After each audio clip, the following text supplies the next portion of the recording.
এক রহস্যময় নদীতে ছোট্ট জেনি তার বাবার সঙ্গে মাছ ধরছিল।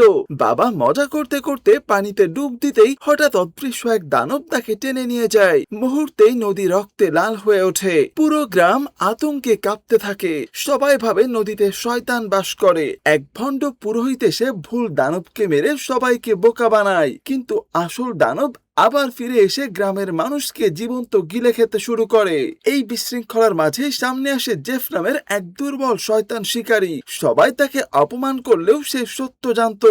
পরে তার সঙ্গে যোগ দেয় রহস্যময়ী সিন, যে জাদুকরী কাপড় দিয়ে ভয়ঙ্কর দানব বন্দী করতে পারে। কিন্তু সবচেয়ে ভয়ঙ্কর ছিল পিগ ডেমন আর কিংবদন্তির মাঙ্কি কিং, যাকে 5000 বছর আগে পাহাড়ের নিচে বন্দী করা হয়েছিল। শেষ যুদ্ধে সিন নিজের জীবনকে দিয়ে জেফকে বাঁচায়। আর তখনই যে বুঝতে পারে সে তাকে সত্যি ভালোবাসতো, কিন্তু তখন অনেক দেরি হয়ে গেছে। এটা কি সত্যি শেষ, নাকি আসল শয়তান এখনো বেঁচে আছে? মানকে কিং এর ভয়ঙ্কর রূপ আর শিনের আত্মত্যাগ দেখতে পুরো ভিডিওটা শেষ পর্যন্ত দেখো। আর আরো দুর্দান্ত মুভি এক্সপ্লানেশন পেতে চ্যানেলটি এখনই সাবস্ক্রাইব করো।